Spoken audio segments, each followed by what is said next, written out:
And how about answering that all-important question of the sticker price? $71,760 at Mike Morgan Buick GMC. There is a link in the description of the video if you want to know more. Now, as far as the interior goes, it is quite basic.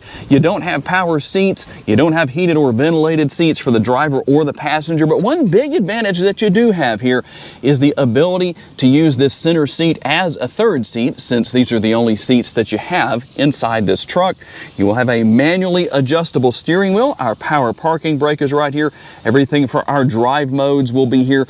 Four-wheel drive setup right there. You can change into whatever you need to, 4 high, 4 low, or 2-wheel drive.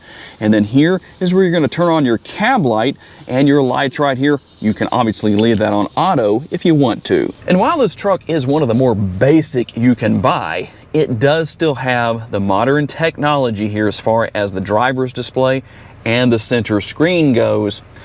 And the steering wheel will offer everything here for your adaptive cruise control, which you can use while you're towing. I'm curious to know what happens in the future with these HDs when we see a full redesign, as we're going to see for 2027 with the 1500s. That's not happening for the 25 and 3500s, but will you have Super Cruise available to use while you're towing, as those trucks will have? I don't really care because I don't need Super Cruise. But you have all of your other controls here, voice commands. You can go through a lot of information and details here using the arrow keys right here. You can have whatever you need to on the screen, and you can adjust the screen. So you can change your display layout. All I'm doing is pushing on the scroll wheel right there, so we can go to classic. You're going to have progressive. It just depends on what you want, but we'll just run through all of these and show you what's going on. And you can change every single area. If you want to get rid of the truck on the right-hand side of the screen right there, you can do that. So we'll go back to progressive. That's what I have in my GMC 2500 that I use as my daily driver. But here's what you can also do.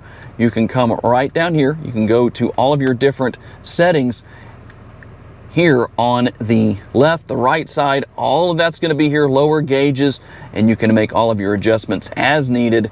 And if you get to a point where you say, you know what, I don't like what I have, you can reset to your defaults. So we're going to go back here, and there you go. Now, I did show you the drive mode selector earlier. Here are your driving modes. Now, you have off-road, you also have normal. And right down here is your tow haul mode. And when you push that button, over there on the right-hand side of the screen, you can see that tow haul comes up. So it just depends on what your situation is with that. There you go. Now, we're going to have everything here for our windshield wipers. Your windshield washer fluid is run right there, and turn signal indicators. Believe it or not, they do come standard on this trim level. That's right, you can still use your blinkers. I know a lot of you always need oxygen after you do that because it's just so difficult. Yes, a little sarcasm. The shifter right here, I like this shifter that's column mounted. I know a lot of people don't like something down here or a push button shifter. These trucks don't have that. That's a good thing. And obviously you couldn't have this area for your third passenger if you had anything in that area down there. And obviously if you're going to manually go back and forth through your gears, you can do that. You can turn your exhaust brake on right here. You can see some of the other controls that we have. I think you know what all is going on there. A little bit of storage right here in this area above the center screen. And you have Google Assistant, so you can say, hey, you know who, and ask questions, set up navigation with voice commands. All of that's there. Apple CarPlay and Android Auto are here. Now, one thing about this truck is it does only have the rear view camera. So if you were wondering about that, there you go. You can turn on your trajectory lines for backing up to a trailer, and also the other lines that I know a lot of us are used to and don't necessarily need because we've been driving long enough to not need them, but it can be helpful. And obviously you have built-in navigation, as you can see over here on the right-hand side. Now, you can't actually get rid of what's over there. You can only change it to either audio, navigation, or to the clock right there. So it just depends on what you like. That's there. You can obviously bring navigation up on this screen too, and then you can see some of your other details here as far as your different options. And we can go into settings right here and see a few different things. I say we can. Let's touch that hard enough to do that. Connections, vehicle, notifications. You can see what all is here as far as that goes, but let's go into vehicle. I'm going to show you a couple of things that you might want to know about. I do recommend you use your seatbelt when you're driving, but if you're just driving around in the pit area at the racetrack or wherever you are on the job site, you can turn that off so you don't have to have the seatbelt on in those situations. Teen driver mode is here, climate and air quality. Here's one that I know people like to know about, the safety features or collision detection. Not a whole lot going on with this truck, very basic, which is fine with me.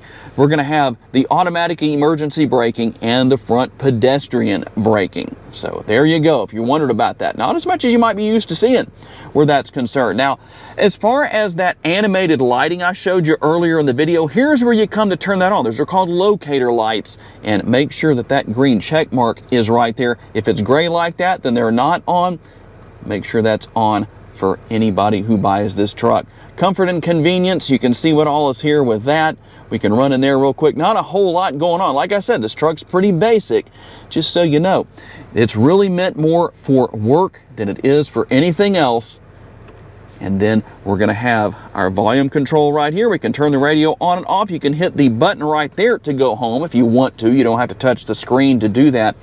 And trailer brake control, you can adjust that as needed. The button to start and stop the engine. Single zone climate control. That's not a big deal in a cab of this size. And then we're going to also have right here our connectivity. Now, let me show you one more thing that is useful here. Here's how you're going to bring this center area down. Let's see if I can do this one-handed. There we go. So you do have a center console here when you don't have that third passenger with your cup holders, a little bit of storage right here, and then also the space within the center. Normally I do spend a little bit of time talking about the upper console.